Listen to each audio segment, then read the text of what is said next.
दोस्तों स्टडी 91 के online platform में आप सभी का बहुत बहुत स्वागत है। दोस्तों आज आप सभी के समक्ष इंडियन ज्योग्राफी के अगले लेक्चर को लेकर हाजिर हूं। आज हमारा 340 नंबर का लेक्चर है और आज हमारा इंडियन ज्योग्राफी का 10वां लेक्चर है।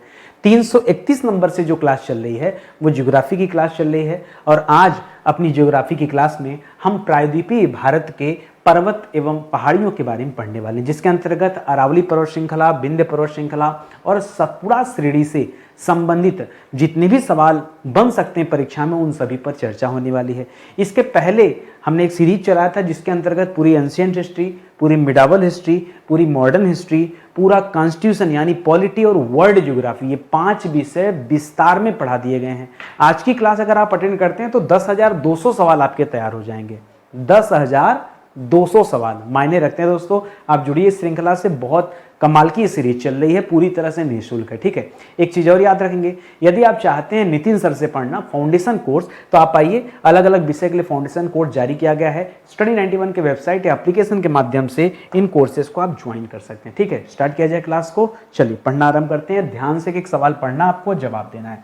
पहला सवाल है कि अरावली पर्वत श्रेणी की उत्पत्ति किस काल में हुई। देखिए आप सभी जानते हैं कि दुनिया के सबसे पुरानी पर्वत श्रृंखला में दोस्तों, पूरे विश्व की बात कर रहा हूं, भारत की छोड़िए, ठीक है, विश्व की सर्वाधिक पुरानी पर्वत श्रृंखला में किसका नाम आता है? पुरानी पर्वत श्रृंखला में अरावली पर्वत श्रृंखला का नाम आता है। मैं विश्व की बात कर रहा हूं, भारत का तो बहुत बाद है, ठीक है। और अगर आप हिमालय वगैरह की बात करेंगे तो हिमालय वगैरह नवीन वलित पर्वत है। वलित पर्वत होने के कारण ही उसकी ऊंचाई में वृद्धि हो रहा है और ये हिमालय से कई लाखों साल पहले दोस्तों ये अरावली पर्वत श्रेणी का निर्माण हो चुका था। यही आपसे पूछा जा रहा है कि अरावली पर्वत श्रेणी जो है इसकी उत्पत्ति जो है ये किस काल में हुआ था। तो याद रखिएगा प्री कैम्ब्रियन काल में। किस काल में दोस्तों? याद रखेंगे अरावली पर्वत श्रेणी की उत्पत्ति किस काल में हुई है? इसकी उत्पत्ति हुई है प्री कैम्ब्रियन काल में इसकी उत्पत्ति हुई है। सभी काल के बारे में आपको पहले भी पढ़ाया गया है और ये सवाल पुराना है, कोई नया सवाल नहीं है। आप पीछे के वीडियोस देखेंगे तो आपको समझ आ जाएगा। अगला सवाल ध्यान से सुनिए, क्या दिया दोस्तों? माइक ऑन है, ठीक है। अगला सवाल क्या दिया, ध्यान से देखिए। कह रहा कौन सी पर्वत श्रेणी रेसिड्यूल, देखिए चाहे रेजिड्यूल लिखता है, ये अपने प्रोनाउंसिएशन की बात है, ठीक है, चाहे रेजिड्यूल लिखता है चाहे रेसिड्यूल लिखता है, इसका मतलब होता है अवशिष्ट। क्या मतलब होता है? अवशिष्ट। अवशिष्ट का मतलब होता है बचा खुचा, ठीक है, बचा हुआ या शेष, ठीक है। यानी वर्तमान में जिस अरावली पर्वत को आप देख रहे हैं दोस्तों, ये वो अरावली पर्वत नहीं है जब इसकी उत्पत्ति हुई थी। अब तो आप इसका अवशिष्ट रूप देख रहे हैं, मतलब बचा खुचा स्वरूप जो है वो आज हम देख पा रहे हैं। पूछ रहा है कि कौन सी पर्वत श्रेणी रेसिड्यूल या अवशिष्ट पर्वत श्रेणी का उदाहरण है। तो याद रखेंगे अरावली पर्वत श्रेणी। कौन सी? अरावली पर्वत श्रेणी। अब ये दोस्तों क्या रह गई? ये अपने मतलब बहुत कम मात्रा में बची है, ठीक है। दुनिया की सबसे पुरानी है ना, तो अब धीरे धीरे क्षरण हो रहा है, समाप्त हो रहा है, ठीक है। चलिए अगला सवाल दे रहा है कि अरावली पर्वत का विस्तार लगभग कितना है, ठीक है। विस्तार लगभग कितना दोस्तों, सवाल ये आपसे पूछ रहा है। तो देखिए अगर स्थान की बात करेंगे तो अरावली पर्वत श्रृंखला दोस्तों दिल्ली से स्टार्ट होती है और गुजरात के पालनपुर तक जाती है। कहां तक जाती है दोस्तों? गुजरात के पालनपुर तक दोस्तों ये फैली हुई है। अगर हम केवल अरावली पर्वत श्रृंखला की बात करें तो आप दिल्ली में जो राष्ट्रपति भवन देखते हैं, दिल्ली में जो राष्ट्रपति भवन है दोस्तों, राष्ट्रपति भवन, ठीक है, राष्ट्रपति भवन, ठीक है, ये जो राष्ट्रपति भवन है ये बसा हुआ है रायसीना हिल्स पर। किस पर दोस्तों? रायसीना हिल्स पर। और रायसीना हिल्स किसका हिस्सा है? यह भी अरावली पर्वत श्रृंखला का हिस्सा है, ठीक है। अच्छा, ये दूरी कई बार आ सकता मन में, इसे नई दिल्ली से लेकर गुजरात के पालनपुर तक फैला है, ठीक है, लेकिन दूरी कितनी है? तो याद रखिएगा यह दूरी है करीब 800 किलोमीटर। कितना दोस्तों? अरावली पर्वत श्रृंखला का विस्तार कितना है? लगभग 800 किलोमीटर तक का विस्तार है, याद रखेंगे। अरावली पर्वत श्रृंखला की सबसे ऊंची चोटी का नाम क्या है? तो याद रखेगा, यहां लिख दूं, कहां लिखूं? यहां लिख दे रहा हूं, ठीक है, सर्वाधिक ऊंची चोटी, ठीक है, सर्वाधिक ऊंची चोटी दोस्तों कौन सी है? तो इसका नाम है माउंट आबू। क्या नाम है? माउंट आबू।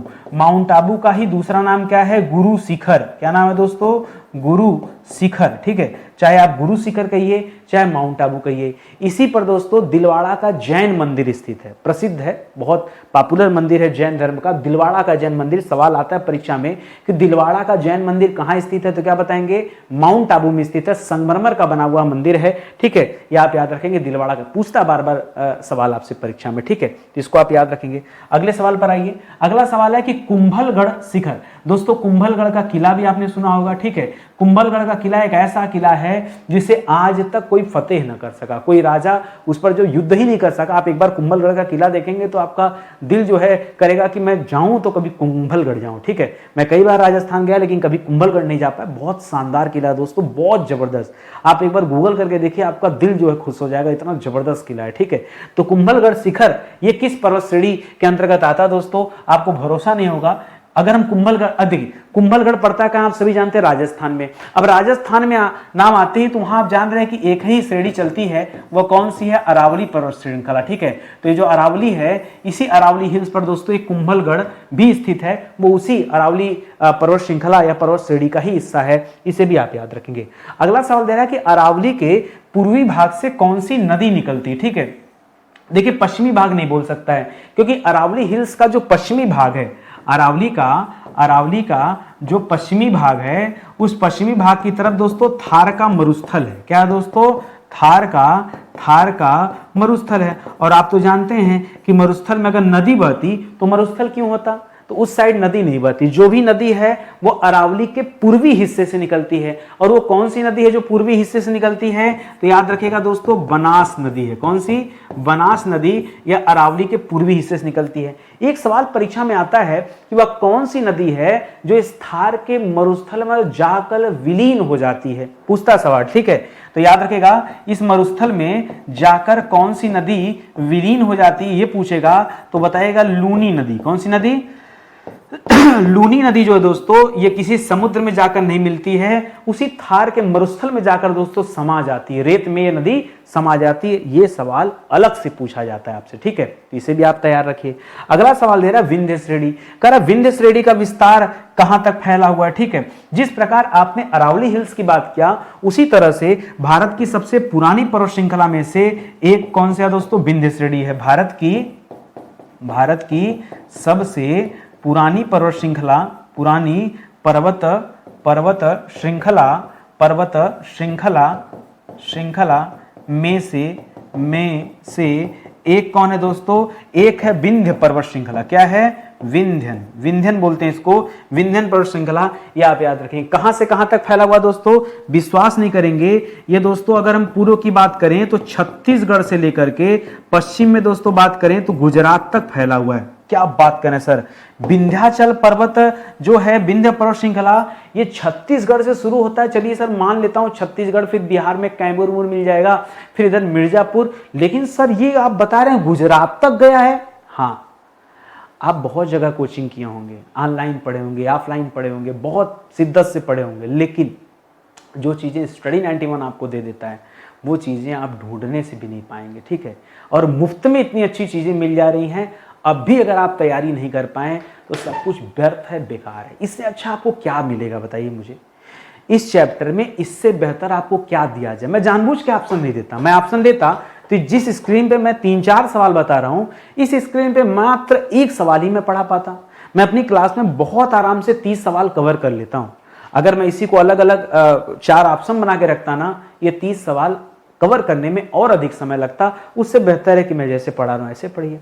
भाई आप ऑनलाइन ऑफलाइन कहीं भी कोचिंग किए हो, नहीं मतलब है, लेकिन स्टडी 91 पर यह श्रृंखला देखना मत भूलिए। अगर इसको छोड़ा तो कहीं ना कहीं नुकसान आप अपना कर रहे हैं, ठीक है। याद रखिएगा जो बता रहा हूं बिल्कुल सही है। विंध्य पर्वतमाला जो है ये छत्तीसगढ़ से स्टार्ट होकर के सीधा कहां तक जाती है, सीधा जाती गुजरात तक। जी हाँ, और वहीं आपने पढ़ा कि दिल्ली हरियाणा होते हुए, राजस्थान होते हुए गुजरात तक अरावली हिल्स भी जाती है। वो सवाल भी आपको याद रखना है, ठीक है। अगला सवाल देखिए, अगला सवाल दे रहा है कि विंध्य श्रेणी की सामान्य ऊंचाई कितनी है, ठीक है। ऊंचाई आपसे पूछा जा रहा है कि इसकी ऊंचाई कितना ऊंचा है सामान्यतः ये, तो याद रखिएगा ज्यादा नहीं, अधिकतम 600 मीटर तक, 450 से लेकर 600 मीटर तक दोस्तों इसकी ऊंचाई है। ये आप याद रखेंगे, ठीक है। 450 से 600 मीटर के आसपास इसकी ऊंचाई है।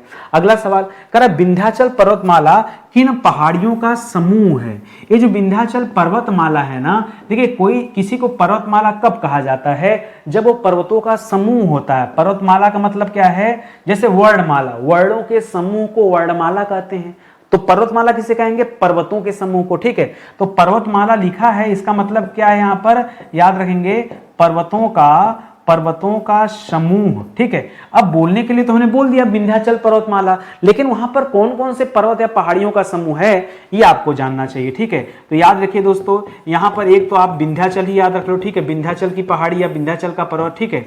दूसरा याद रख लो दोस्तों भांडेर, ये आपने शब्द नहीं सुना होगा, लेकिन सुनिए जानिए इसके बारे में, हो सकता है आगे परीक्षा में आपसे पूछ दे, तो भांडेर याद रखेगा। और तीसरा याद रखेगा जो अभी मैं थोड़ी देर पहले आपको बताया था, कैमूर, ठीक है, कैमूर। ये 3 मुख्य पहाड़ियां हैं जो विंध्याचल पहाड़ी के अंतर्गत ही आती हैं, इनको भी आप अच्छे से समझे रहिए, ठीक है। अगला सवाल कह रहा है कैमूर श्रेणी किन 2 नदियों के मध्य जल द्विभाजक का कार्य करती है। अगर ये कैमूर श्रेणी नहीं होती तो उसका जल 2 भागों में नहीं बढ़ता। कौन कौन सी नदियां हैं, 2 नदियां दोस्तों, एक है टोंस नदी, दूसरा है सोन नदी, ठीक है, टोंस नदी और सोन नदी। ये टोंस नदी और सोन नदी के मध्य जल विभाजक का काम करती है। जल विभाजक मैंने समझ रहे हैं ना, बीच में पहाड़ आ गया, दोनों तरफ पानी है, दोनों तरफ 2 नदी बह रही है, यही जल विभाजक है। और क्या भाई, अगर ये पहाड़ न रहता तो दोनों नदियों का जल मिल जाता, कहीं ना कहीं संगम हो जाता उनका, ऐसा हुआ नहीं, क्योंकि ये जल विभाजक का काम करता है। कौन, कैमूर पर्वतमाला। किन 2 नदियों के बीच में, तो टोंस नदी और सोन नदी। एक्चुअली हमें लिखना चाहिए तो सोन नदी और टोंस नदी ऐसे लिखना चाहिए था, क्योंकि सोन इस साइड, टोंस जो है उधर चला जाएगा, ऐसे, ठीक है। आगे चल के यही सोन नदी गंगा में जाके मिल जाती है पटना के पास। पाटलिपुत्र जिसका पुराना नाम था पटना, जो वर्तमान में बिहार की राजधानी है, वो किस नदी के किनारे बसा हुआ दोस्तों, तो याद रखेगा वो जो है सोन नदी के किनारे बसा हुआ पटना। ये तथ्य भी आप याद रखेंगे, ठीक है। अगला सवाल कह रहा है कौन सी पर्वत श्रेणी दक्कन पठार के उत्तरी सीमा का निर्माण करती। वह कौन सा पर्वत श्रेणी है जो दक्कन का पठार है उसका उत्तरी हिस्सा बनता है, उस पर्वत श्रेणी का नाम बताना है। तो देखिए मान लीजिए दक्कन का पठार हो गया, ठीक है, ये क्या हो गया दोस्तों, मान लीजिए ये दक्कन का पठार है, ठीक है। और आपसे पूछा जा रहा दोस्तों दक्कन के पठार के ऊपर यानी उत्तर वाला हिस्सा, ठीक है, उत्तरी पूछा है ना, तो इधर ही दिशा में दोस्तों उत्तर होता है। तो उत्तर में दोस्तों क्या है, तो इसके उत्तर में क्या है, याद रखेगा उत्तर में है विंध्य पर्वत श्रेणी। क्या है दोस्तों, उत्तर में विंध्य पर्वत श्रेणी है, पर्वत श्रेणी या श्रृंखला है, ये आप याद रखेंगे, ठीक है। तो याद रखेंगे। अब सवाल ये भी उल्टा पूछ सकता है, सवाल क्या पूछ सकता है कि विंध्य पर्वतमाला के दक्षिण में क्या स्थित है। तो अगर दक्षिण पूछेगा तो बताइएगा दक्कन का पठार, द से दक्षिण, द से दक्कन का पठार, और इसके उत्तर में क्या है, विंध्य पर्वत श्रेणी। मामला एक जैसा है, बस आपके सोच का फर्क है या एग्जामिनर के पूछने का तरीका अलग अलग हो सकता है, इससे ज्यादा कुछ है नहीं इसमें, ठीक है। अगले सवाल पर आइए, कह रहा है कौन सी पर्वत श्रेणी उत्तरी भारत और प्रायद्वीपीय भारत की मुख्य जल विभाजक है। अगर वो पर्वत श्रेणी नहीं होता तो ये दोनों के बीच में जो जल विभाजक के रूप में बात हो रही है वो हो नहीं पाता, ठीक है। तो कौन सी पर्वत, एक तरह से आप सीधा सीधा समझिए, उत्तर भारत और दक्षिण भारत को बांटने वाली श्रेणी कौन सी है, तो उसका भी जवाब है विंध्य श्रेणी। जी हाँ, अगर ये विंध्य श्रेणी नहीं होता तो उत्तर और दक्षिण भारत का विभाजन नहीं होता, ठीक है। तो जो विंध्य श्रेणी है दोस्तों, विंध्य श्रेणी, और आपने पढ़ा विंध्य श्रेणी कहां से कहां तक फैला हुआ है, याद रखेंगे यह छत्तीसगढ़ से लेकर के गुजरात तक दोस्तों फैला हुआ है, ठीक है। और यह उत्तरी भारत और प्रायद्वीपीय भारत को 2 अलग अलग हिस्सों में बांटता है, ठीक है। ये बीच में ना होता तो जो उत्तर भारत के तमाम जो आक्रमणकारी थे वो बहुत आसानी से दक्षिण भारत पहुंच जाते। बहुत सारे लोगों ने, अरबों का आक्रमण हुआ, तुर्कों का आक्रमण हुआ, बहुत सारे, जो दिल्ली सल्तनत थी वो दोस्तों काफी समय तक इस विभाजन के कारण ही दक्षिण भारत की तरफ अपना विस्तार नहीं कर पा रही थी, साम्राज्य विस्तार। बाद के युगों में दोस्तों साम्राज्य विस्तार हुआ, लेकिन शुरू के समय में ऐसा नहीं हुआ था। आप इतिहास पढ़ेंगे तो आपको समझ आएगा, ठीक है। अगला सवाल दे रहा है कि विंध्याचल हो गया, कैमूर हो गया, पारसनाथ की पहाड़ियां हो गई, ये किस पर्वत श्रेणी के अंतर्गत आते हैं दोस्तों। फिर एक ही सवाल, अरे भाई आप कान ऐसे पकड़ो, कान ऐसे पकड़ो, कान ऐसे पकड़ो, कोई अंतर है, एक ही बात है ना। ये विंध्याचल, अच्छा अभी आपने पढ़ा, चाहे भांडेर हो, चाहे विंध्याचल हो, चाहे कैमूर हो, ये विंध्य पर्वत श्रेणी का हिस्सा है। फिर अलग से वही बात पढ़ने की क्या जरूरत है। मैंने आपसे कहा ना कि एग्जामिनर जो है, जो परीक्षा ले रहा आपका ना, वो अलग अलग तरीके से क्वेश्चन पुट कर सकता है, समझना तो आपको है ना। तो याद रखेगा, यहां कुछ अलग से जवाब नहीं है दोस्तों, यहां भी आपका जवाब क्या हो जाएगा, विंध्य श्रेणी हो जाएगा, ठीक है, या विंध्याचल पर्वत श्रेणी हो जाएगा। ये सब उसी के अंतर्गत आते हैं, कुछ अलग से आपको नहीं जानना समझना है, ठीक है। आगे बढ़ जाइए अगले सवाल पर। अगला सवाल दे रहा है कि सतपुड़ा श्रेणी का पश्चिमी और पूर्वी विस्तार कहां तक है, ठीक है। किस श्रेणी का दे दिया, एक नई श्रेणी दे रहा दोस्तों, उसका नाम है सतपुड़ा श्रेणी। क्या है दोस्तों, सतपुड़ा, ठीक है, सतपुड़ा श्रेणी। आपसे पूछा जा रहा है कि सतपुड़ा श्रेणी का पूर्वी और पश्चिमी विस्तार कहां पर है, ठीक है। क्या पूछा है, पूर्वी विस्तार और पश्चिमी विस्तार। तो ये दिशा हो गया दोस्तों पूर्वी विस्तार, इधर हो गया दोस्तों पश्चिमी विस्तार, यही ना। तो आपको ये बताना है दोस्तों कि सतपुड़ा श्रेणी पूरब में कहां तक फैला हुआ और पश्चिम में कहां तक। तो याद रखेगा, पूरब की बात करेंगे तो एक स्थान पड़ता है दोस्तों रतनपुर। क्या पड़ता है, रतनपुर। आप कहेंगे सर हमने सुना ही नहीं। आपने रतनपुर नहीं सुना होगा तो बिलासपुर सुना होगा, बिलासपुर भी नहीं सुना होगा तो छत्तीसगढ़ सुना होगा, ठीक है। छत्तीसगढ़ जो राज्य है दोस्तों, उसी राज्य में एक स्थान है बिलासपुर। अब बिलासपुर के अंतर्गत ही आता है रतनपुर, ठीक है। तो ये रतनपुर से स्टार्ट होकर के इधर पश्चिम की बात करेंगे तो ये आती अमरकंटक तक। कहां आती है दोस्तों, ये अमरकंटक तक आती है। अमरकंटक कहां है दोस्तों, अमरकंटक मध्य प्रदेश में है, ठीक है, मध्य प्रदेश में है। तो ये जो सतपुड़ा श्रेणी है, इसका पश्चिम से पूर्व या पूर्व से पश्चिम विस्तार कैसा है, मैंने आपको एक बार में क्लियर कर दिया यहां पे लिखकर ढंग से। वो यहां से यहां भी पूछ सकता है, यहां से यहां भी पूछ सकता है। परीक्षा में देख लीजिएगा सवाल कैसे पूछा है, आप जवाब भी वैसे ही दीजिएगा, ठीक है। आगे बढ़ा जाए अगले सवाल पर।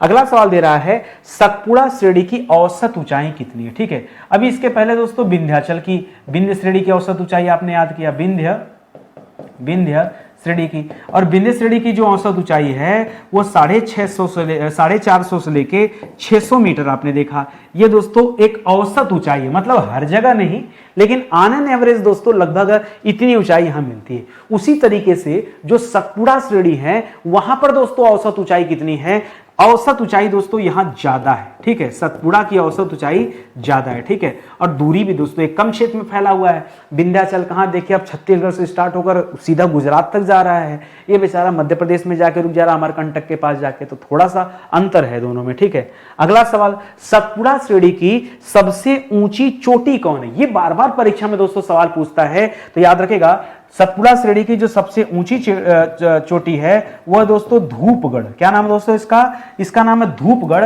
ये सतपुड़ा का याद रखेगा, लोग अमरकंटक याद कर लेते हैं, गलत है। सतपुड़ा श्रेणी की सबसे ऊंची चोटी का नाम क्या है, धूपगढ़ है। कितना है ऊंचाई इसका दोस्तों, तो लगभग 1350 मीटर, 1350 मीटर दोस्तों इसकी ऊंचाई है धूपगढ़ की, ठीक है। कितनी ऊंचाई दोस्तों, 1350 मीटर इसकी ऊंचाई है। और ऑन एन एवरेज अगर सतपुड़ा की बात करेंगे तो लगभग 770, 750 याद कर लो, ठीक है, 750 याद कर लो, ठीक है।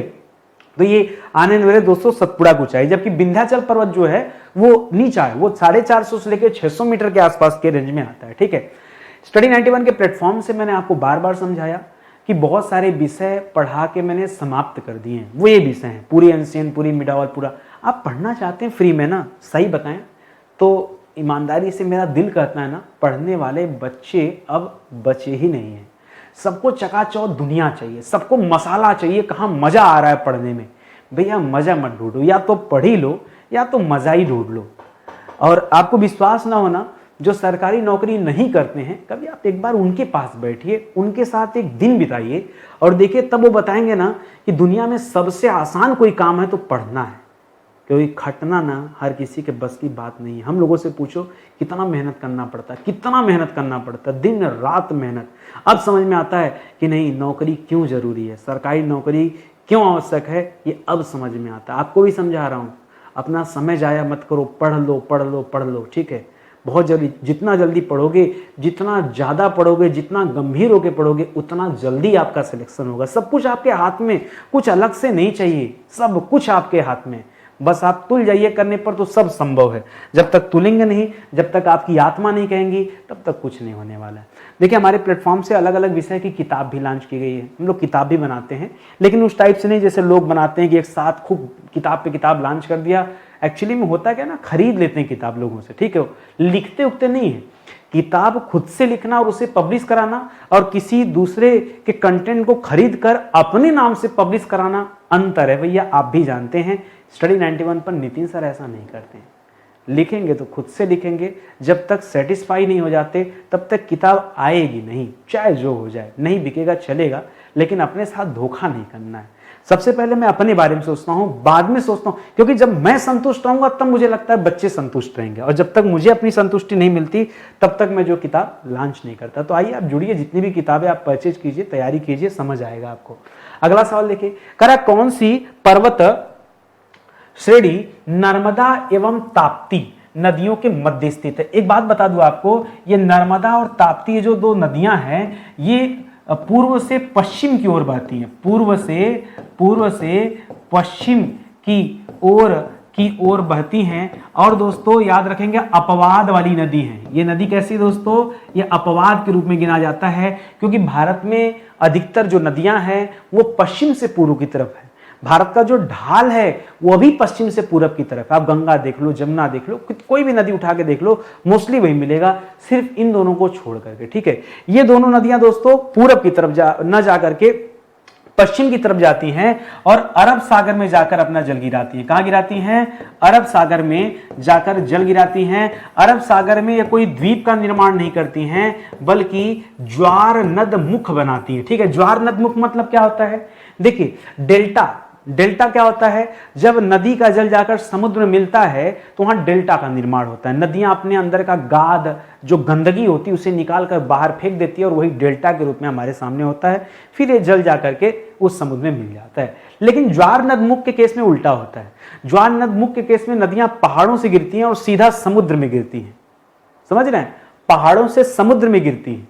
और आपको जानकर हैरानी होगी, आप कभी जाइए जहां पर नदियां समुद्र से मिलती हैं, मैं खुद देखा हूं इसको, समुद्र का जलस्तर ऊंचा होता है, नदी का जलस्तर नीचा होता है, फिर भी ये जाके मिल जाती है।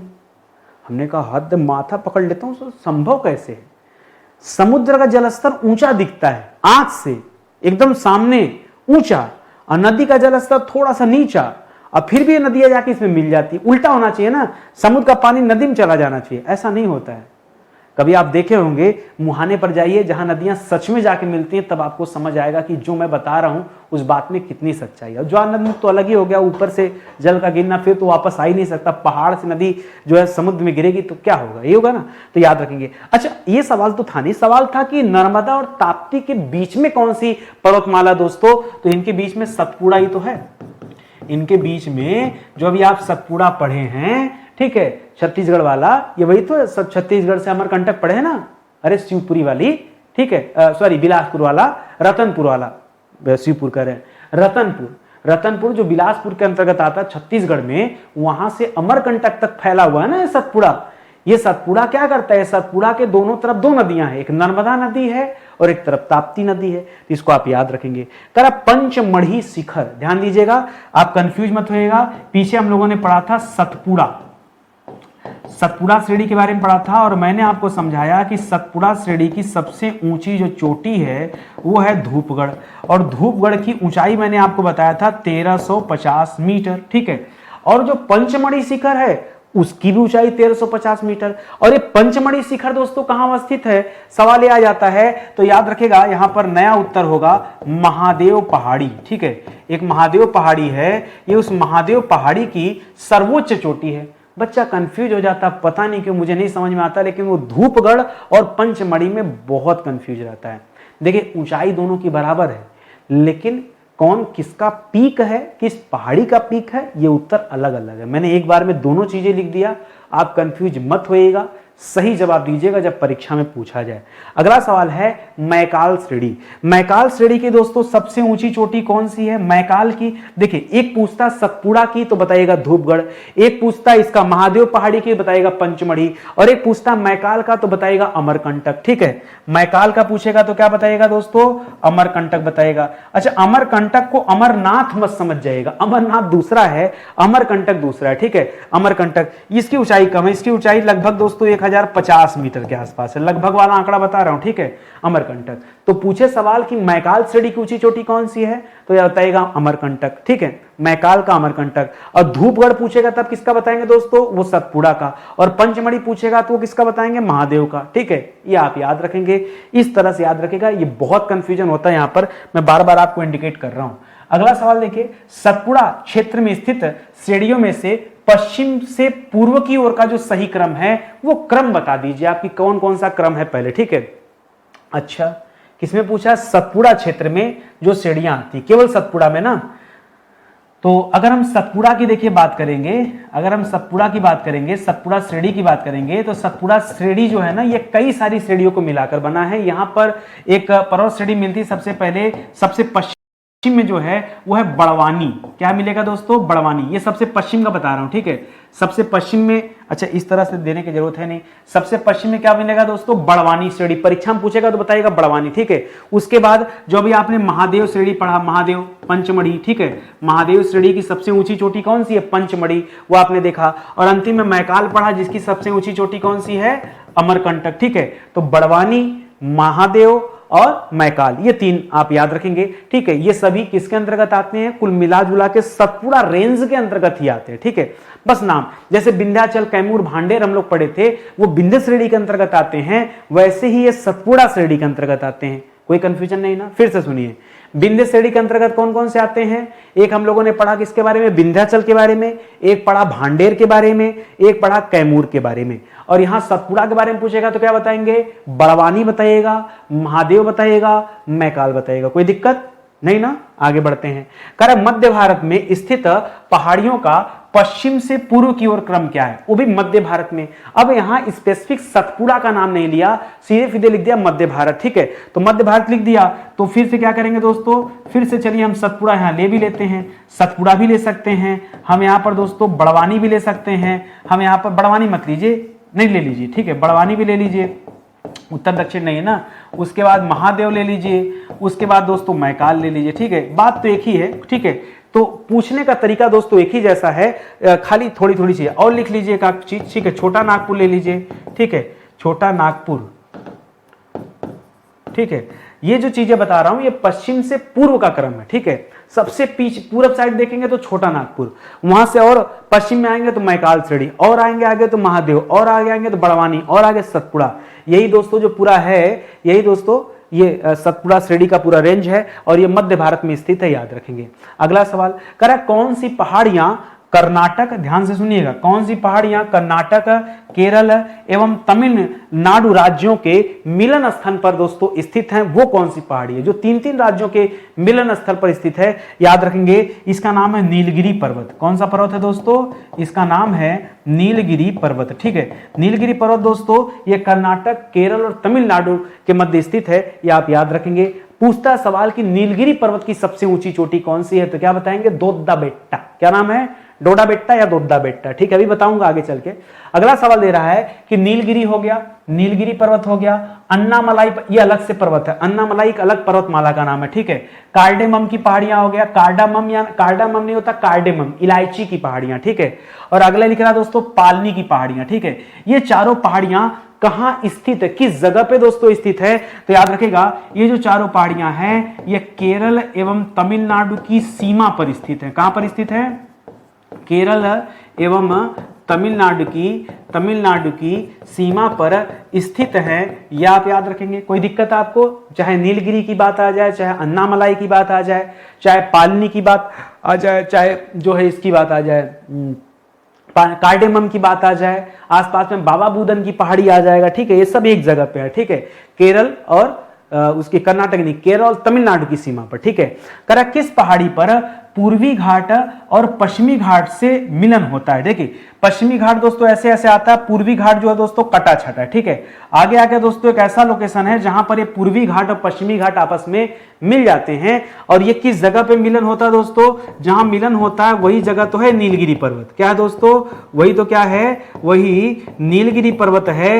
ये आप याद रखेंगे, नीलगिरी पर्वत पर ही पूर्वी घाट और पश्चिमी घाट का मिलन होता है। अगला सवाल देखिए, करा नीलगिरी पर्वत की सबसे ऊंची चोटी कौन सी है? सबसे ऊंची चोटी तो याद रखिएगा, इसका नाम है डोड्डा बेट्टा। क्या नाम है दोस्तों, डोड्डा बेट्टा। या तो डोड्डा बेट्टा लिखता है या दोदा बेट्टा लिखता है, ठीक है, डोड्डा बेट्टा ये भी हो जाएगा, ठीक है, याद रखेंगे। सबसे ऊंची चोटी वो भी कहां की, नीलगिरी की। और नीलगिरी क्यों पॉपुलर है, क्योंकि यहां पर पूर्वी घाट और पश्चिमी घाट का मिलन हो रहा है, इसलिए दोस्तों ये पॉपुलर है। ऊंचाई भी पूछ देता कभी कभी, ये डोड्डा बेट्टा की ऊंचाई पूछ देता है तो बताइएगा कितना, लगभग 2600 मीटर। कितना, देखिए आप दक्षिण भारत में बहुत सारा देखें, आप 1350 देखें, आप 1050 देखें, सब देखें ना, लेकिन आप 2600 मीटर की ऊंचाई नहीं देखें। पूरे दक्षिण भारत की सबसे ऊंची अगर पर्वत चोटी कोई है तो है दोस्तों दोद्दा बेट्टा। और दोद्दा बेट्टा जो है किसका है, नीलगिरी पर्वत श्रृंखला का। इससे भी ऊंचा एक है अन्नामलाई पर्वत, अन्नामलाई पर्वत पर है अन्नाई मुड़ी, वो और भी ऊंचा, और दक्षिण भारत का सबसे ऊंचा माना जाता है उसे, ठीक है। करा नीलगिरी पर्वत की दूसरी सबसे ऊंची चोटी कौन सी है, ठीक है। तो पहले तो याद रखिए कि नीलगिरी हम क्यों याद रख रहे हैं दोस्तों, क्योंकि नीलगिरी में क्या क्या हो रहा है दोस्तों, पश्चिमी घाट और पूर्वी घाट का मिलन होता है, ठीक है। पश्चिमी घाट और पूर्वी घाट इन दोनों का मिलन होता है, तो वो नीलगिरी फेमस है। और नीलगिरी की दोस्तों सबसे ऊंची चोटी कौन सी, फर्स्ट नंबर वाली कौन सी है दोस्तों, तो फर्स्ट नंबर है दोस्तों डोड्डा बेट्टा। क्या नाम है, डोड्डा बेट्टा नाम है, ये 1 नंबर पे है। अभी जो सवाल आपसे कर रहा है ये 2 नंबर वाला पूछ रहा है कि दूसरी सबसे ऊंची चोटी दोस्तों कौन सी है, तो याद रखेगा इसका नाम है माकुमी। क्या नाम है, माकुमी, ठीक है। तो डोड्डा बेट्टा की ऊंचाई तो मैंने बताया लगभग 2600 मीटर के आसपास, इसकी भी 2400-2500 मीटर है, एग्जैक्ट मुझे याद नहीं है, ठीक है। ये दूसरे नंबर पे हो जाएगा। अगला सवाल, दक्षिण भारत की सबसे ऊंची चोटी कौन सी, मैंने आपको बताया ना, तो जो सबसे ऊंची चोटी है वो है दोस्तों अनाई मुड़ी। क्या नाम है उसका, उसका नाम है अनाई मुड़ी। और अनाई मुड़ी दोस्तों किस पर्वतमाला, किस पर्वत की सबसे ऊंची चोटी, उस पर्वत का नाम क्या है, तो उस पर्वत का नाम है अन्नामलाई पर्वत। क्या नाम है, उस पर्वत का नाम है अन्नामलाई पर्वत, ठीक है। अन्नामलाई पर्वत की सबसे ऊंची चोटी कौन सी है, अनाई मुड़ी है। और यह दक्षिण भारत की सबसे ऊंची चोटी है, यानी नीलगिरी के दोद्दा बेट्टा से भी ज्यादा दोस्तों 2695 मीटर। कितना, तो 2700 मीटर भी आप याद रख सकते हैं, क्लोज आंकड़ा था तो याद है दिमाग में, ठीक है। 2700 मीटर आप याद रख लीजिए। कहां वो 2600 मीटर, क्या वो भी 2635-37 ऐसे कुछ है, मैं 2600 ही बताता हूं, इसको 2700 बताता हूं, ठीक है। तो ये आप याद रखेंगे। अगला सवाल दे रहा है कि प्रसिद्ध पर्यटन स्थल कोडाई कनाल का नाम सुना होगा, बहुत पॉपुलर है दोस्तों, ये टूरिस्ट प्लेस है।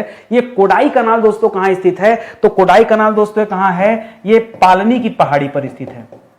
कहां पर, पालनी की जो पहाड़ी दोस्तों वहां पर। शुरू में आपने देखा कि केरल और तमिलनाडु की सीमा पर दोस्तों वहां कार्डेमम की पहाड़ी भी थी, पालनी भी वहीं पे था, ये नीलगिरी भी वहीं पे था, अन्नामलाई भी वहीं पे है। तो ये सारे तथ्य आप एक साथ याद रखेंगे, ठीक है। तो चलिए आगे बढ़ते हैं। अगला सवाल देखिए, दक्षिण भारत के भगवान रंगनाथ, जिन्हें हम भगवान वेंकटेश भी कहते हैं, इनका जो मंदिर है दोस्तों ये कहां पर स्थित है, किस पहाड़ी पर स्थित है, आपको ये बताना। वेंकटेश जी का मंदिर तो याद रखेगा ये तिरुमल्ला की पहाड़ी पर स्थित है। कहां पर, इस पहाड़ी का नाम है तिरुमल्ला, ठीक है। तिरुमल्ला की पहाड़ी, ठीक है। तिरुमल्ला की पहाड़ी पर दोस्तों ये स्थित है, इसे भी आप याद रखेंगे, कोई दिक्कत नहीं है ना, समझ में आ रहा है ना, आएगा समझ में।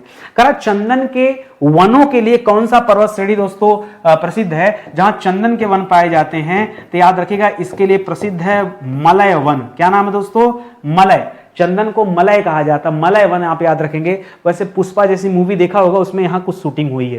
कन्याकुमारी से सटी पहाड़ियां दोस्तों कौन सी, कन्याकुमारी एकदम दक्षिण में चले जाइए, तमिलनाडु, जहां वो विवेकानंद रॉक मेमोरियल बना है, ठीक है। तो वहां पर जो पहाड़ियां हैं दोस्तों वो कार्डेमम की पहाड़ियां हैं। क्या दोस्तों, कार्डेमम की पहाड़ियां, ठीक है।